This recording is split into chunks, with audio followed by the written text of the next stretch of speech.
penimbangan amal benar-benar akan terjadi, tetapi tidak semua orang amalannya akan ditimbang.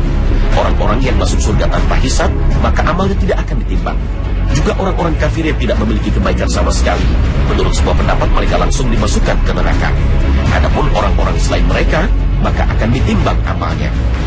Orang-orang bertakwa, mereka tidak pernah melakukan dosa besar. Berbagai kebaikan mereka diletakkan di sisi penimbang amal yang bercahaya. Sedangkan dosa-dosa kecil mereka itu pun jika ada, diletakkan pada sisi penimbang yang satu lagi. Allah tidak menjadikan dosa-dosa kecil itu memiliki berat, karena Dia telah menghapusnya. Sisi penimbang amal cahaya pun turun ke bawah karena berat kebaikan yang ada padanya. Sisi penimbang amal yang bercahaya ini turun hingga menyentuh tanah. Sedangkan sisi penimbang amal yang satunya lagi naik ke atas dan berada pada bagian puncak. Rasulullah berjanji bahwa dosa-dosa kecil akan diampuni jika dosa-dosa besar dijauhi. Imam Bukhari meriwayatkan sebuah hadis dalam kitab sahihnya. Salat 5 waktu, ibadah Jumat ke Jumat berikutnya, puasa Ramadan ke Ramadan tahun berikutnya, mengandung kafarat, menghapus dosa bagi rentang waktu antara keduanya, selama dosa-dosa besar dijauhi. Oleh karena itu pada hari kiamat, dosa-dosa kecil orang-orang dalam kelompok pertama ini tidak memiliki bobot. Sementara itu, orang-orang yang memiliki unsur kebaikan dan keburukan, perbuatan baik mereka akan diletakkan pada panci penimbang amal yang bercahaya. Sedangkan perbuatan buruk mereka diletakkan pada sisi penimbang amal yang gelap. Dosa-dosa besar yang pernah mereka lakukan bobotnya amat berat. Barang siapa bobot amal perbuatan baiknya lebih berat, walaupun bedanya hanya sekecil telur kutu, dia masuk surga. Sebaliknya, barang siapa bobot amal perbuatan buruknya lebih berat, walaupun bedanya hanya sekecil telur kutu, dia masuk neraka. Jika bobot timbangannya sama berat, Allah akan mengampuninya. Orang-orang dengan bobot timbangan seperti ini berada di antara surga dan neraka. Ini jika dosa-dosa besarnya hanya antara seseorang dengan Allah. Sedangkan jika seorang memiliki tanggung jawab atau beban yang harus dipikulnya, lain lagi urusannya. Misalnya, seorang memiliki kebaikan yang banyak, pahala kebaikan orang itu dapat berkurang sesuai dengan besarnya balasan bagi perbuatan buruknya. Hal ini bisa terjadi karena tanggung jawab atau beban yang harus dipikulnya juga banyak, sehingga dia harus memikul dosa-dosa orang yang dizaliminya. Kemudian orang itu disiksa. Ahmad bin Harb berkata, pada hari kiamat umat manusia dibangkitkan dalam 3 kelompok. Kelompok orang yang kaya amal salehnya, kelompok orang yang miskin amal salehnya, dan kelompok orang yang kaya amal salehnya tetapi berubah menjadi orang yang miskin amal salehnya atau bangkrut. Kelompok yang terakhir ini banyak memikul tanggung jawab dan beban orang lain karena pernah melakukan kezaliman terhadap orang lain. Sufyan As-Tsauri berkata, jika Anda bertemu dengan Allah dengan membawa 70 dosa yang hanya terkait hubungan antara diri Anda dengan Allah, dosa itu masih lebih ringan dibandingkan dengan semua dosa yang berkaitan antara diri Anda dengan orang lain. Rasulullah SAW bersabda, tahukah kalian siapakah orang yang bangkrut itu? Mereka menjawab, orang yang bangkrut di kalangan kami adalah orang yang tidak memiliki dirham dan tidak pula memiliki harta, barang. Rasulullah SAW bersabda, sesungguhnya orang yang bangkrut dari umatku adalah orang yang datang pada hari kiamat dengan membawa pahala sholat, puasa, dan zakat, namun juga datang dengan membawa dosa kezaliman. Ia pernah mencerca si ini, menuduh tanpa bukti terhadap si itu, memakan harta si anu, menumpahkan darah orang ini dan memukul orang itu. Maka sebagai tebusan atas kezalimannya tersebut, diberikanlah di antara kebaikannya kepada si ini, si anu, dan si itu. Hingga apabila kebaikannya telah habis, dibagi-bagikan kepada orang-orang yang dizaliminya, sementara belum semua kezaliman tertebus, diambillah kejelekan, kesalahan yang dimiliki oleh orang yang dizaliminya, lalu ditimpakan kepadanya. Kemudian ia dicampakkan ke dalam neraka. Hadis riwayat Muslim.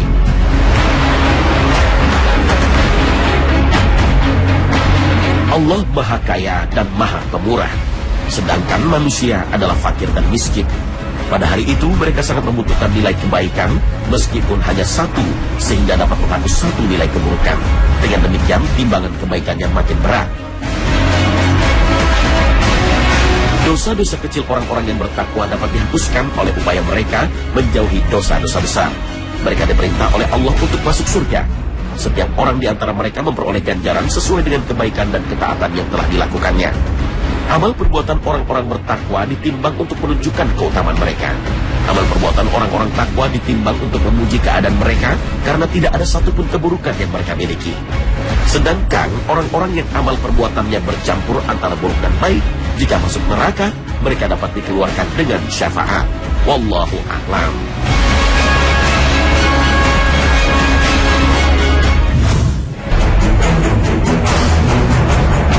Assalamualaikum warahmatullahi wabarakatuh. Amal demi amal telah dihadirkan dan dipertanggungjawabkan. Allah Maha Pemurah. Dia Maha mengetahui bahwa manusia terdiri atas darah dan daging serta dari jiwa, akal dan nafsu. Allah juga Maha mengetahui bahwa ada setan yang selalu merayu dan mengganggu manusia. Karena itu Allah Subhanahu wa ta'ala masih menoleransi orang-orang yang melakukan dosa selama beban dosanya tidak lebih berat dari beban kebaikannya. Maka Allah memancangkan timbangan. Timbangan itu memiliki dua panci dan lidah, masing-masing panci seluas langit dan bumi. Ibnu Abbas berkata, kebaikan dan keburukan akan ditimbang dengan timbangan yang memiliki lidah dan dua panci. Panci kebaikan terbuat dari cahaya dan panci keburukan berupa kegelapan. Disebutkan dalam sebuah riwayat bahwa surga diletakkan di samping kanan arsy dan neraka di samping kiri arsy. Kemudian didatangkan timbangan lalu dipancangkan di hadapan Allah Subhanahu wa ta'ala.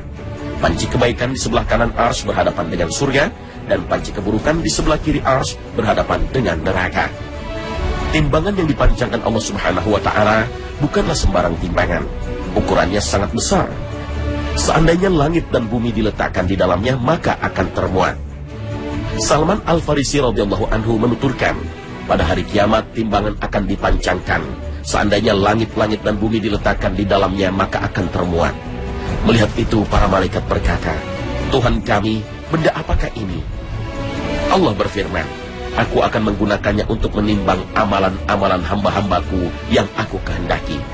Para malaikat berkata lagi, Tuhan kami, jika demikian maka kami belum menyembahmu sebagaimana mestinya. Setelah timbangan itu dipancangkan, maka masing-masing manusia akan didatangkan hingga berdiri di depan dua panci timbangan. Lalu ada malaikat yang ditugaskan untuk menimbang amalnya.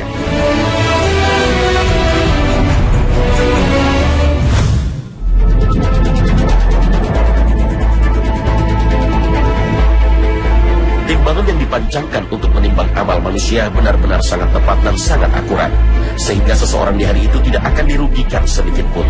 Sekecil apapun amal baik atau amal buruk seseorang, walaupun hanya sebesar telur kutu, niscaya tidak akan luput dari timbangan itu.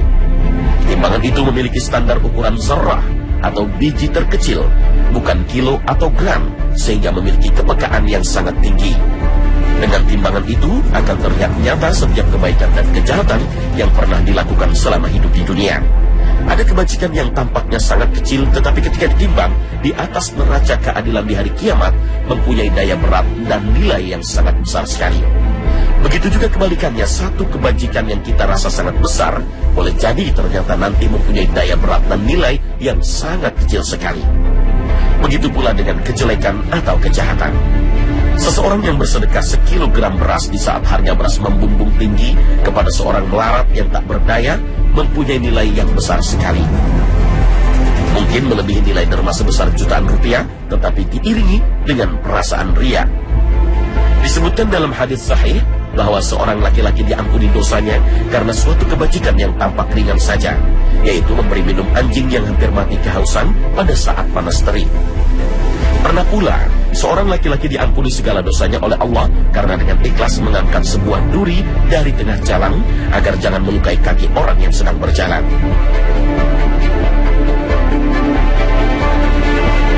Abu Nu'aim meriwayatkan dari Nafi' dari Ibnu Umar bahwasanya Rasulullah SAW pernah bersabda, barang siapa memenuhi suatu kebutuhan bagi saudaranya, maka aku akan berdiri di samping timbangannya. Jika sisi kebaikannya lebih ringan, maka aku akan memberinya syafaat. Lain halnya dengan orang yang tertimpa musibah.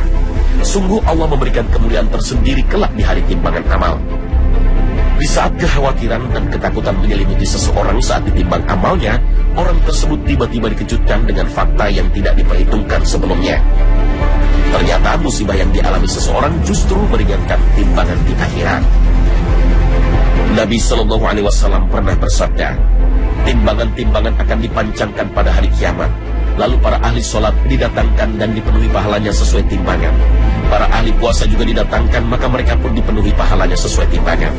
Kemudian didatangkan para ahli sedekah, maka mereka pun dipenuhi pahalanya sesuai timbangan. Lalu didatangkan para ahli haji, maka mereka pun dipenuhi pahalanya sesuai timbangan. Lalu didatangkan orang-orang yang biasa tertimpa musibah, maka timbangan tidak dipancangkan untuknya. Buku catatan juga tidak dibuka di hadapannya. Sebaliknya pahala akan dituangkan ke atasnya tanpa hitungan. Hal serupa juga diriwayatkan oleh Abu Nuaim dari Ibnu Abbas radhiyallahu anhu dari Nabi SAW. Beliau bersabda, orang yang mati syahid akan didatangkan pada hari kiamat, maka timbangan dipancangkan. Lalu didatangkan pesedekah, maka dipancangkan timbangan. Lalu didatangkan orang yang biasa tertimpa musibah, maka tidak dipancangkan timbangan untuknya.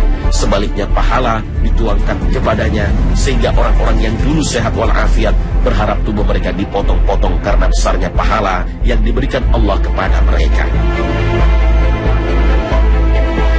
Husain bin Ali radhiyallahu anhum pernah bertutur, kakekku sallallahu alaihi wasallam pernah berkata kepadaku, anakku, kamu harus qanaah, puas, agar menjadi orang yang paling kaya, dan kerjakanlah amalan-amalan fardu, niscaya kamu akan menjadi orang yang paling beribadah. Anakku, di surga ada sebuah pohon yang bernama pohon balwa. Nanti pada hari kiamat orang-orang yang biasa tertimpa bala akan didatangkan, dan timbangan tidak akan dipancangkan untuk mereka. Tidak pula akan dibukakan buku catatan amal. Sebaliknya, pahala akan dituangkan kepadanya. Beliau sallallahu alaihi wasallam kemudian membaca, hanya orang-orang yang bersabarlah yang disempurnakan pahalanya tanpa batas. Abu Umar menyebutkan tentang maksud dari firman Allah Subhanahu wa ta'ala, dan kami meletakkan timbangan keadilan pada hari kiamat. Bahwasannya amal seseorang laki-laki akan didatangkan dan diletakkan dalam panci timbangan pada hari kiamat. Lalu panci kebaikannya lebih ringan, maka didatangkan sesuatu menyerupai mendung atau awan, kemudian diletakkan di dalam timbangannya, maka panci kebaikannya berubah menjadi lebih berat. Dikatakan kepada orang itu, tahukah kamu apa itu? Dia menjawab, tidak. Dikatakan lagi, itu adalah ilmu yang dulu kamu ajarkan kepada manusia. Imam Ahmad meriwayatkan dari Wahab bin Munabbih tentang firman Allah, dan kami akan meletakkan timbangan keadilan pada hari kiamat. Bahwasannya dia berkata, sesungguhnya amal-amal itu akan ditimbang sesuai dengan kondisi terakhirnya. Jika Allah menghendaki kebaikan bagi hambanya, maka dia akan menutupnya dengan kebaikan. Dan jika menghendaki keburukan baginya, maka akan menutupnya dengan amal